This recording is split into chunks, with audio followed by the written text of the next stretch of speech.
Donc, je vous disais bienvenue pour cette deuxième journée du colloque sur les déchiffrements. Après une première journée qui nous a emmené des hiéroglyphes égyptiens jusqu'à l'astrophysique, nous allons redémarrer ce matin avec des séances. Donc d'abord une séance sur la cryptographie, puis une séance autour du code génétique de l'ADN. Donc à propos de la cryptographie, j'ai déjà dit quelques mots hier. C'est la science du secret, comment chiffrer les messages pour en cacher le contenu, et comment déchiffrer ses propres messages ou ceux des autres pour retrouver le contenu. Et alors, si le sujet vous intéresse, j'espère qu'après les deux exposés de ce matin, vous aurez envie d'en savoir plus.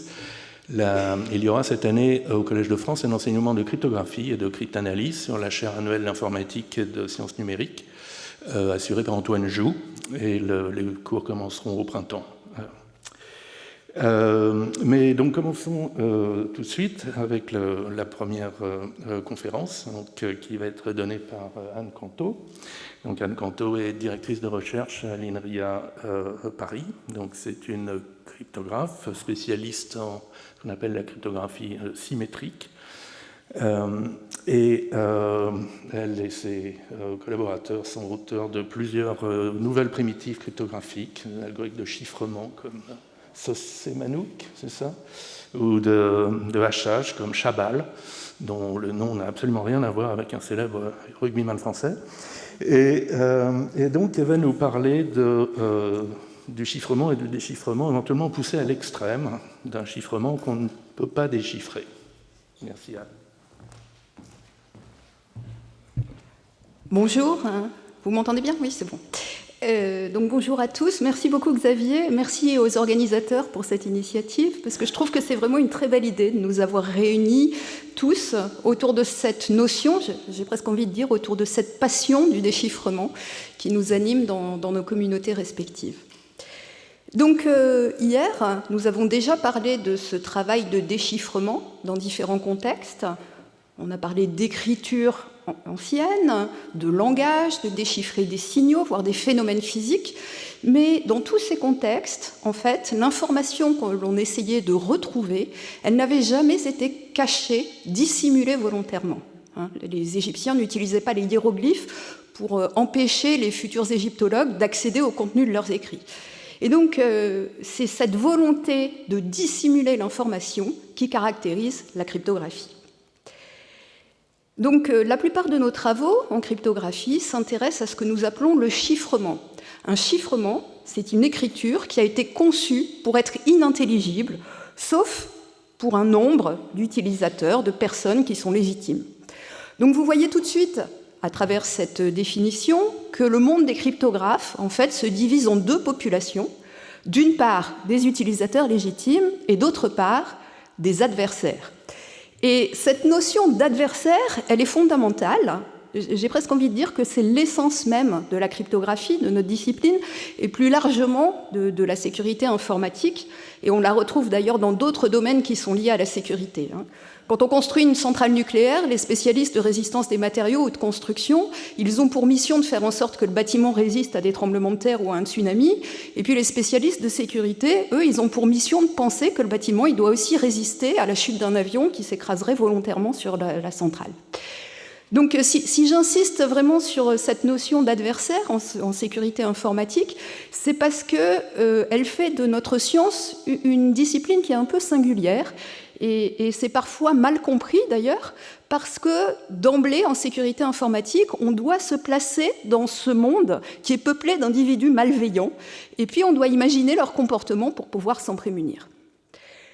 Donc, si on reparle de notre chiffrement, bien sûr, il faut que les utilisateurs légitimes ils aient un avantage sur les adversaires. Et donc cet avantage, qu'est-ce que c'est? C'est une quantité secrète qui va leur servir à déchiffrer les messages. Et donc, on l'appelle la clé de déchiffrement. Donc, nous avons des utilisateurs légitimes qui, eux, vont déchiffrer les messages chiffrés en utilisant leur clé de déchiffrement. Et puis, en phase 2, on a des adversaires qui vont essayer de faire la même chose. Ils vont essayer de retrouver la même information, Mais eux, la différence, c'est qu'eux, ils n'en ont pas le droit, et en particulier, ils ne connaissent pas la clé de déchiffrement. Donc vous voyez qu'on a deux actions qui, conceptuellement, sont assez différentes. Et donc pour cela, on va utiliser deux verbes différents. On va dire que les adversaires décryptent, alors que les utilisateurs légitimes, eux, déchiffrent. Donc dans ce contexte, la question qui va m'intéresser tout au long de cet exposé, c'est de savoir s'il existe des chiffrements qui soient impossibles à décrypter. Alors bien sûr, pour que les utilisateurs légitimes conservent un avantage sur les adversaires, il faut que la clé de déchiffrement puisse rester secrète, et effectivement secrète. Et ça, c'est pas toujours trivial, notamment pour des systèmes de chiffrement qui sont utilisés à grande échelle. Et on a pris conscience de ça avec l'apparition des communications télégraphiques, et en particulier avec leur utilisation à grande échelle par l'armée au XIXe siècle. Et en fait, à l'époque, la façon qu'on avait de chiffrer, la façon usuelle, et de déchiffrer, ça consistait à utiliser un livre de code, une espèce de gros dictionnaire qui servait à chiffrer et déchiffrer. Et donc une stratégie militaire élémentaire consistait à l'époque, sur un champ de bataille, à le plus rapidement possible s'emparer du livre de code de son adversaire. Et donc ça, une fois que c'était fait, eh bien, ça voulait dire que le système de chiffrement devenait inutilisable pour l'ensemble de l'armée. Et donc, après la défaite de 1870, il y a un certain nombre d'officiers dans l'armée française qui se sont un petit peu inquiétés de cette situation, qui trouvaient que la cryptographie, ça ne servait pas à grand-chose dans ces conditions. Et donc, ils ont passé commande d'une étude pour essayer de comprendre si on pouvait concevoir un système de chiffrement qui soit utilisable à l'échelle de toute une armée et qui ait une durée de vie d'un peu plus longue que 2 ou 3 jours. Et donc, ils ont passé cette étude, non pas à un cryptographe, mais à un linguiste. Auguste Kerckhoffs, qui était un linguiste néerlandais qui enseignait en France et qui a été un des grands artisans de la propagation, de la diffusion du Volapük en France. C'est l'auteur du dictionnaire français Volapük.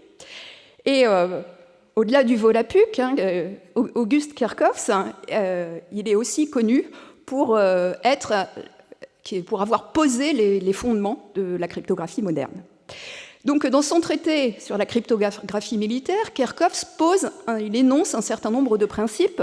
Je ne parle ici que du plus connu, parce qu'il est le plus novateur, et j'ai envie de dire parce que c'est le plus contre-intuitif. Un siècle et demi après, je pense que ce principe-là, on s'en rend compte un peu tous les jours. Il est encore contre-intuitif, et on a un certain nombre d'industriels ou de situations où on a un petit peu du mal à l'appliquer. Donc, que nous dit ce principe de Kerckhoffs ? Kerckhoffs écrit que pour qu'un système de chiffrement soit de bonne qualité, il faut qu'il n'exige pas le secret et qu'il puisse sans inconvénient tomber entre les mains de l'ennemi. Et il explique ce qu'il veut dire par ne pas exiger le secret. Ce qui ne doit pas exiger le secret, ça n'est pas la clé proprement dite, mais ce qui constitue la partie matérielle du système. Et il explique ensuite qu'il condamne l'utilisation de ces fameux livres de code, ces dictionnaires chiffrés qui étaient en usage à l'armée à l'époque. Donc, ce que nous dit Kerckhoffs, si on veut le reformuler dans des termes un petit peu plus modernes, c'est que quand on fait du chiffrement, l'algorithme de chiffrement doit être entièrement public. Et la sécurité du chiffrement ne doit reposer que sur un secret, une clé, qui est quelque chose qui doit être relativement court, suffisamment court, pour pouvoir être échangé, communiqué facilement, et surtout pour pouvoir être modifié facilement, si jamais elle était compromise à un certain moment.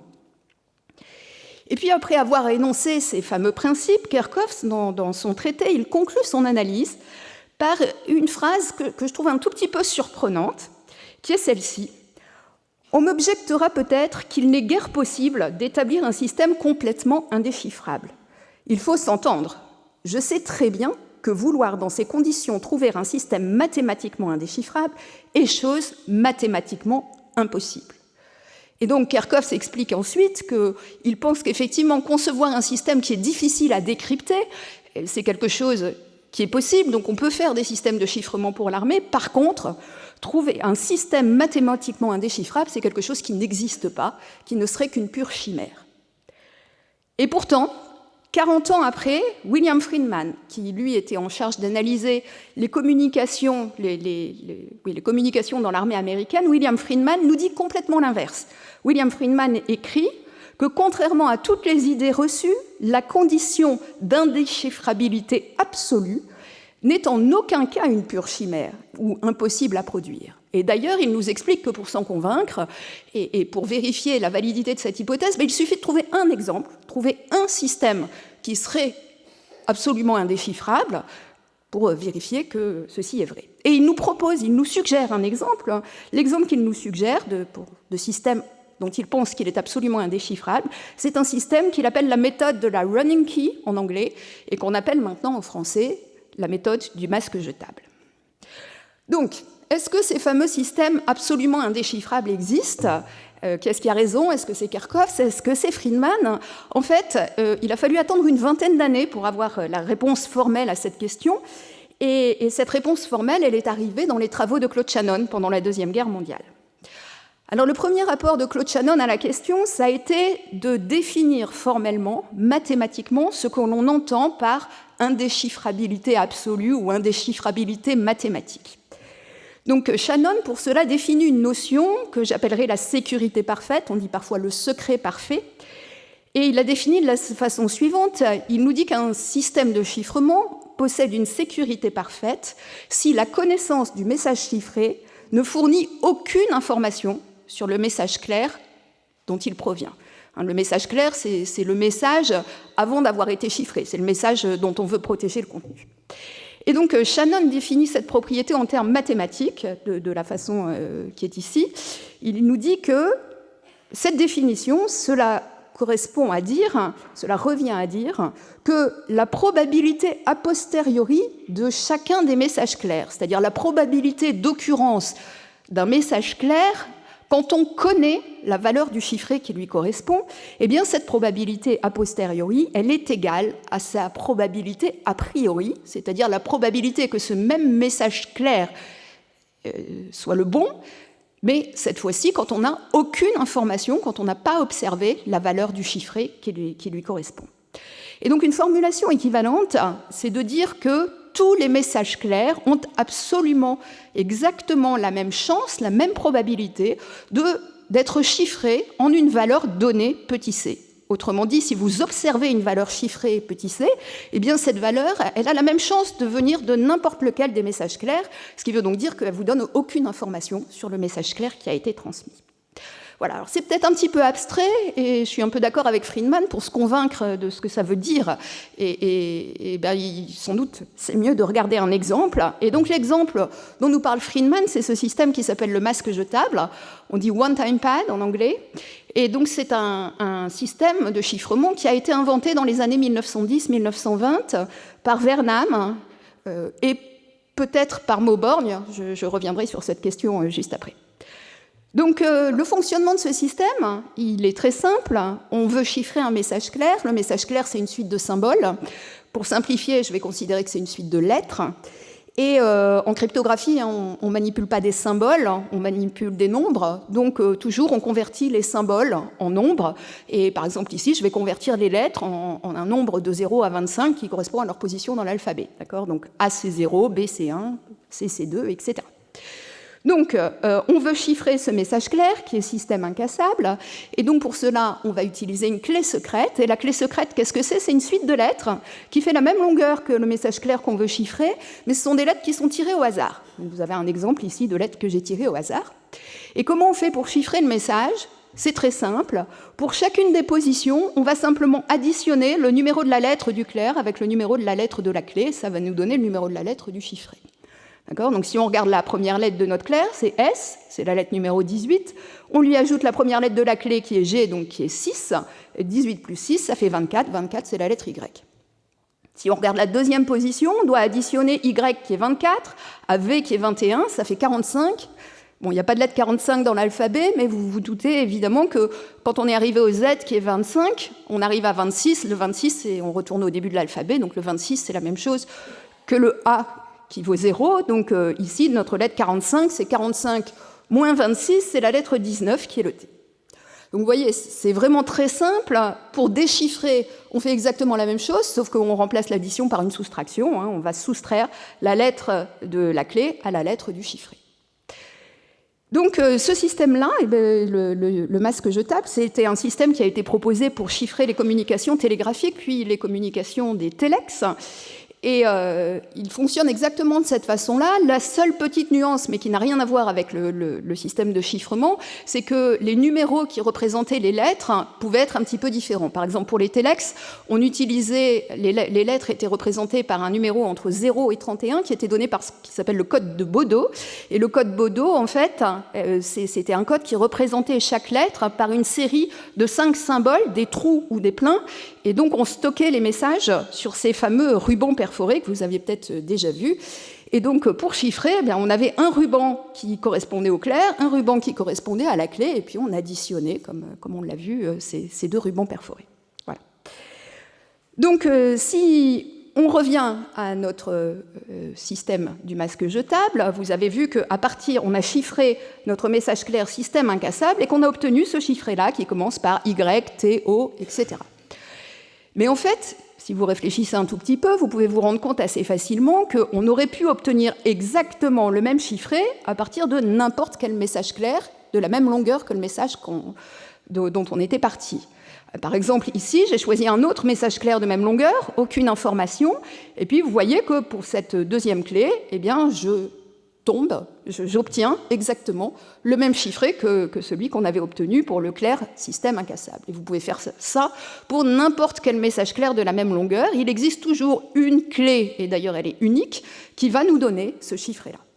Donc ça, c'est exactement cette propriété de sécurité parfaite dont nous parlait Shannon.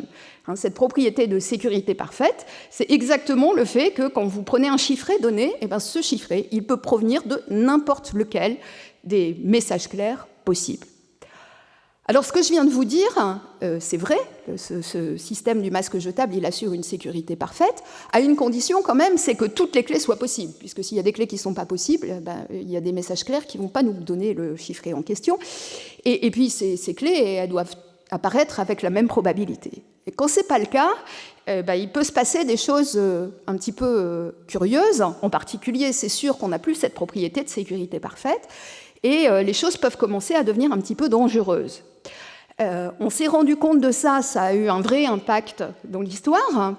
Par exemple, pendant la Deuxième Guerre mondiale, au milieu de la guerre, eh bien, les Soviétiques n'arrivaient plus à alimenter en nouvelles clés secrètes leurs ambassades sur le territoire américain. Donc les opérateurs soviétiques étaient très embêtés et ils n'avaient pas beaucoup de solutions sous la main, donc ils ont décidé de réutiliser les mêmes clés pour faire dans le système du masque jetable. Et malheureusement pour eux, les services de renseignement américains ont eu vent de cette situation, et donc ils ont lancé un énorme projet de cryptanalyse, donc qui consistait à décrypter les communications soviétiques en utilisant le fait qu'ils réutilisaient la même clé dans le masque jetable. Donc ce projet, il est connu sous le nom de projet Venona. En fait, il a été rendu public qu'au milieu des années 1990. Si ça vous intéresse, vous pouvez trouver une partie des documents qui ont été décryptés dans le cadre du projet Venona. C'est sur le site de la NSA, des services de renseignement américains. Et parmi les plus célèbres, il y a bien sûr ces documents qui ont servi à incriminer les époux Rosenberg et à les accuser. Alors, pendant quelques minutes, je voudrais revenir sur ce que je vous ai dit au début. Je vous ai dit, je ne sais pas bien qui a inventé le masque jetable. Est-ce que c'est Vernam, qui était un ingénieur à l'époque chez ATT, et c'est lui qui a déposé les brevets du chiffrement? Est-ce que Mauborgne a fait quelque chose? Mauborgne, c'était l'officier américain qui était en charge des communications dans l'armée. Et puis Friedman, dont on a déjà parlé, qui lui, analysait la sécurité de ses communications militaires aux États-Unis. Friedman était aussi impliqué dans cette histoire. Alors, bon, ça ne m'intéresse pas vraiment de savoir qui a inventé le masque jetable. Si vous voulez en savoir plus, vous pouvez regarder cet article. Par contre, ce qui m'intéresse plus, c'est de comprendre pourquoi c'est si difficile de savoir qui a inventé le masque jetable. En fait, c'est très difficile parce que dans tous les documents d'époque, y compris dans les brevets, il y a une confusion complète entre deux systèmes de chiffrement qui se ressemblent mais qui sont très différents. Alors, qu'est-ce que c'est ces deux systèmes de chiffrement? Le premier, c'est le fameux masque jetable dont on vient de parler, qui consiste à additionner au texte clair une clé qui est une suite aléatoire à usage unique de même longueur. Et puis, le deuxième système, il lui ressemble. Donc, ce deuxième système, il a été inventé par un autre ingénieur de ATT qui s'appelait Morehouse. Il ressemble au masque jetable parce que lui aussi, il consiste à additionner au texte clair une suite de la même longueur, mais cette suite, ça n'est plus une suite aléatoire à usage unique, c'est une suite pseudo-aléatoire qui est de taille limitée, qui est limitée à 999 000 caractères. Donc, on recommence, quand on est arrivé au bout, on recommence au départ. Et en plus, ces 999 000 caractères, ils ne sont pas du tout aléatoires, ils sont obtenus en additionnant 2 clés plus courtes. Et donc, ce qui est clair dans les documents d'époque, c'est que dans les années 1910, au début des années 1920, en fait, ces différents acteurs, eh bien, ils n'ont pas compris le rôle essentiel que jouait l'utilisation d'une clé aléatoire dans la sécurité de ces systèmes. Ils pensaient que ces deux systèmes, ils étaient globalement pareils. Et puis, il a fallu... C'est au cours de leurs échanges, il a fallu que Friedman casse le deuxième système pour qu'ils se rendent compte du rôle important de cette clé aléatoire. Et je pense que, en fait, ce qui est amusant, c'est de comprendre pourquoi ce n'était pas important. Ils ont réalisé ça, mais au milieu des années 20, l'importance de cette clé aléatoire. Pourquoi ce n'était pas important pour eux? Parce que Vernam, c'était un ingénieur, et Mauborgne, Friedman, c'était des militaires. Donc ce qui les intéressait, eux, c'était de concevoir un système opérationnel. Or, un système pour lequel la clé secrète doit être aussi longue que le message est chiffré, évidemment, c'était inconcevable. Pour vous donner un ordre de grandeur, stocker une suite aléatoire qui soit aussi longue, enfin qui fasse 1 million de caractères, eh bien, ça représentait, il fallait la stocker sur une bobine qui avait 2 mètres de diamètre. Donc se transmettre des bobines qui ont 2 mètres de diamètre, c'était bien sûr quelque chose qui était complètement irréaliste. Alors, pourquoi je suis en train de vous raconter cette histoire, pourquoi je suis en train de vous raconter tout ça, c'est parce que il me semble que cette discussion, elle est assez révélatrice d'une tension qui est toujours sous-jacente à ce que nous faisons en cryptographie, qui est le fait que nous sommes toujours partagés entre 2 exigences. D'une part, une exigence de sécurité que l'on souhaiterait parfaite ou la plus proche possible de la sécurité parfaite, et d'autre part des exigences qui sont des exigences de mise en œuvre, d'implémentation. Et celles-là, on doit les respecter quand on conçoit un système de chiffrement, sinon il n'est pas utilisé. Voilà, donc c'est toujours ce compromis entre sécurité et exigence d'implémentation qui fait que quand on conçoit un système, on est en général un petit peu sur une corde raide à cause de ces 2 exigences-là. Donc, vous l'avez compris, ce système de masque jetable, il assure une sécurité parfaite, mais en pratique, il est difficilement utilisable. Alors évidemment, la question suivante, c'est mais est-ce qu'il existe d'autres systèmes qui, eux aussi, assureraient une sécurité parfaite, mais qui soient un petit peu plus faciles à employer en pratique que le masque jetable? Et malheureusement, le théorème de Shannon répond par la négative à cette question, puisqu'il démontre que une condition nécessaire pour qu'un chiffrement assure une sécurité parfaite, eh bien, c'est que le nombre de clés secrètes possibles doit être toujours supérieur ou égal au nombre de messages clairs possibles. Donc en général, on résume ça par la phrase « la clé secrète doit être au moins aussi longue que le message à chiffrer ». Et donc, vous voyez bien que ça veut dire que tous nos systèmes qui ont une sécurité parfaite, eh bien, en fait, ils sont pratiquement impossibles à utiliser. Alors, presque impossible à utiliser, parce qu'il y a quand même quelques rares cas où on les utilise. Un exemple, c'est le fameux téléphone rouge entre Washington et Moscou. Vous savez, cette hotline hyper sécurisée qui était très célèbre pendant la guerre froide, celle qu'on utilisait pour la crise des missiles à Cuba. Et donc, le téléphone rouge, donc c'était ni rouge ni un téléphone. En fait, c'était une ligne de téléx qui utilisait le masque jetable. Bon, mais en dehors de cette application, que je pense maintenant on qualifierait d'une application de niche, ce qu'on est en train de dire, c'est que tous les systèmes que nous utilisons en pratique, eh bien, tous ces systèmes, aucun d'entre eux n'a une sécurité parfaite, et donc ça veut dire qu'ils sont tous décryptables. C'est pas très beau en français. Et donc, en particulier, à chaque fois que vous utilisez un système dans la vie de tous les jours, un système de chiffrement, eh bien, l'observation du message chiffré vous donne de l'information sur le message clair qui a été transmis. Donc, la question qui est pertinente, c'est pas de savoir si cette information existe ou pas. On sait qu'elle existe.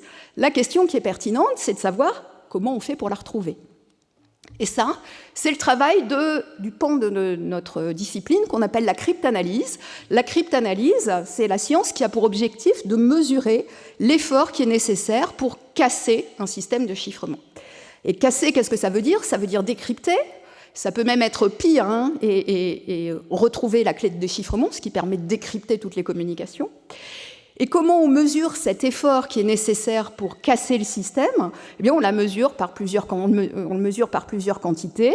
Le temps de calcul qui est nécessaire, la quantité de mémoire dont on a besoin pour ce calcul, aussi la quantité de données. Qu'est-ce que c'est la quantité de données? Eh bien, c'est que, en général, pour pouvoir décrypter des messages ou retrouver la clé de déchiffrement, il faut connaître quand même un certain nombre de correspondances entre messages clairs et messages chiffrés. Autrement dit, il faut qu'on ait une pierre de Rosette. Et la quantité de données, c'est la taille de cette pierre de Rosette dont on a besoin pour casser le système. Et donc cette cryptanalyse, cette science, cette mesure de l'effort qu'il faut pour casser les systèmes qu'on utilise, eh bien c'est quelque chose qui est absolument essentiel parce que c'est le seul argument de sécurité qu'on a. On sait que nos systèmes, ils n'ont pas une sécurité parfaite, et donc si on veut mesurer le niveau de sécurité qu'ils apportent, eh bien on a besoin de savoir quel effort il faut faire pour pouvoir les casser. Et donc c'est ce qu'on fait, par exemple, dans des systèmes pratiques. Une façon de construire actuellement, et qui est très très employée, des systèmes de chiffrement, ça consiste par exemple à utiliser le masque jetable, mais une version affaiblie du masque jetable.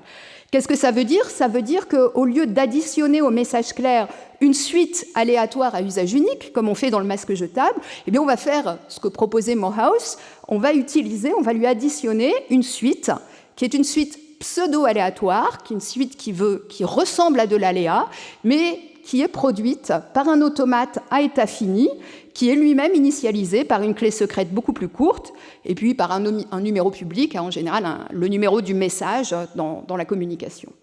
Et donc ce système de chiffrement, il va avoir une sécurité raisonnable, à condition que la clé, c'est cette suite pseudo-aléatoire qu'on additionne au clair, eh bien elle se comporte à peu près comme une vraie suite aléatoire. Donc, ce qu'on va demander, c'est qu'on ne puisse pas distinguer cette suite, quand on l'observe, d'une vraie suite aléatoire. Alors évidemment, au bout d'un certain temps, au bout d'une certaine longueur de suite, on va pouvoir la distinguer parce que ce générateur, il a un état fini, donc au bout d'un certain temps, la suite elle va se répéter. Donc on va s'en rendre compte. Mais la question, c'est de savoir au bout de quelle longueur de suite on va pouvoir commencer à dire « Ah non, cette suite, elle a été produite par un générateur pseudo-aléatoire et ce n'est pas une suite aléatoire ». Pour vous donner une idée, l'exemple le plus utilisé pour produire de telles suites pseudo-aléatoires qu'on va utiliser dans ces versions affaiblies du masque jetable, c'est ce qu'on appelle le mode compteur. Alors le mode compteur, l'idée du mode compteur, c'est de partir de quelque chose qu'on sait assez bien faire en cryptographie, assez bien construire, c'est ce qu'on appelle un chiffrement par bloc. Donc, je commence par vous donner une définition mathématique. Un chiffrement par bloc, en fait, c'est une fonction bijective qui opère sur des mots de n bits et qui est paramétrée par une clé. Et pour ceux à qui la définition mathématique ne parle pas, l'intuition qui est derrière ça, c'est qu'un chiffrement par bloc, c'est exactement la même chose que ce qu'on fait dans les petits chiffrements artisanaux quand on part d'un alphabet et qu'on permute de façon secrète l'alphabet. Vous savez, le chiffrement de César fait K égale la clé, c'est 3, donc on permute de 3 positions. En fait, un chiffrement par bloc, ça fait exactement ça. Ça prend un alphabet, ça le permute d'une façon secrète qui est donnée par la clé. La seule différence, c'est que l'alphabet, ce n'est pas l'alphabet des lettres. L'alphabet, ici, c'est un ensemble qui est beaucoup plus gros, c'est un alphabet de mots, qui sont des mots de taille en bits, 64, 128 ou 256 bits. C'est un gros alphabet, mais l'idée est la même. Et donc, une fois qu'on a ce chiffrement par bloc, donc cet alphabet permuté, eh bien, comment on fait pour générer une suite pseudo-aléatoire qui peut être très longue? Eh bien, simplement, on va aller lire les différents éléments de cet alphabet qui a été permuté secrètement. Et donc, on démarre d'une position qui est donnée par le numéro du message qu'on veut chiffrer. Donc, par exemple, pour le message 0, eh bien, on va aller lire le premier mot de notre alphabet, puis le deuxième, puis le troisième, puis le quatrième, et comme ça, on produit une suite qui peut être très longue puisque notre alphabet, il est très gros. Voilà. Et donc, la question, c'est, eh bien, si notre bijection EK qu'on a choisi, notre chiffrement par bloc, se comporte comme une bijection aléatoire, eh bien, est-ce que cette suite-là, on va pouvoir la distinguer d'une vraie suite aléatoire? Et si on regarde un petit peu, on peut se rendre compte que cette suite, en fait, elle a une propriété qui est assez particulière. C'est que si vous regardez tous ces blocs-là, eh bien, ces blocs, ils sont tous distincts. Ils sont distincts parce qu'en fait, ils correspondent aux images par une bijection d'un compteur, donc de valeurs qui sont toutes différentes. Et donc, pour que cette propriété ne puisse pas être utilisée pour distinguer notre suite produite par le mode compteur d'une suite aléatoire, eh bien, il faut se demander si cette propriété, elle existe aussi quand on regarde une suite aléatoire. Et en fait, la probabilité, quand vous regardez une suite aléatoire et que vous la découpez comme ça en blocs de n bits, la probabilité pour que les blocs que vous allez obtenir soient tous distincts, eh bien, elle peut être approchée par cette valeur-là. Et donc, si on veut que notre suite ne soit pas distinguable d'une suite aléatoire, il faut que cette probabilité-là, cette valeur-là, reste proche de 1. Autrement dit, que cette fraction reste très petite. Et donc, qu'est-ce que ça veut dire? Ça veut dire que grand L, qui est le nombre de blocs qu'il y a dans notre suite, le nombre de blocs qu'on observe, il doit rester très petit devant la racine carrée de ce dénominateur, qui est de l'ordre de 2 puissance n sur 2 blocs. Donc, pour que cette propriété ne permette pas de distinguer notre suite produite avec le mode compteur d'une suite aléatoire, eh bien, il va falloir que notre suite reste d'une longueur qui est très inférieure à 2 puissance n sur 2 blocs. Et cette borne, en pratique, il faut y faire attention quand le nombre de bits sur lequel on travaille est égal à 64, puisque cette borne-là, dans ce cas-là, elle est égale à 32 gigaoctets, qui est une longueur qui n'est pas du tout délirante. Voilà, donc ça nous donne une limite pour la longueur de suite chiffrante qu'on peut utiliser. Par contre, on comprend bien ici que si on arrive à cette limite, si on se rapproche de cette limite, et voire qu'on la dépasse, on va perdre notre propriété de sécurité parfaite. Ce qui n'est pas du tout évident, c'est à quel point on la perd. Est-ce que ça va suffire de pouvoir distinguer cette suite d'une vraie suite aléatoire? Est-ce que ça va servir pour décrypter le système?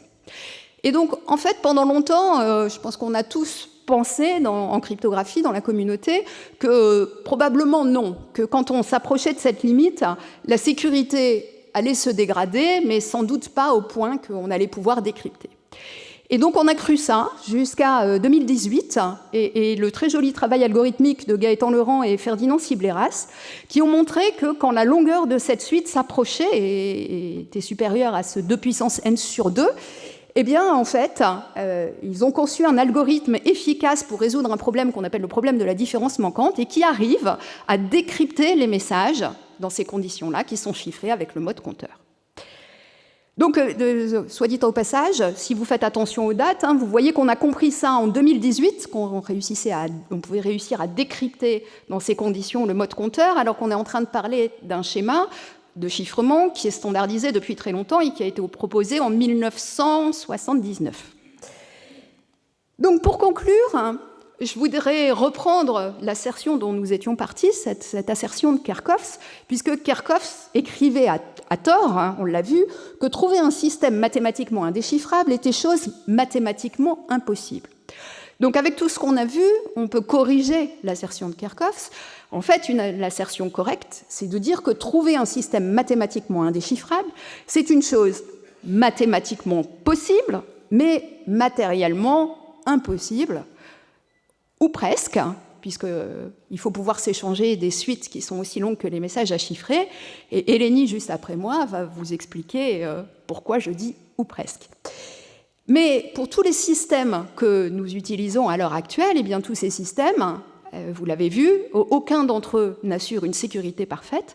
Et donc, ça veut dire que si on veut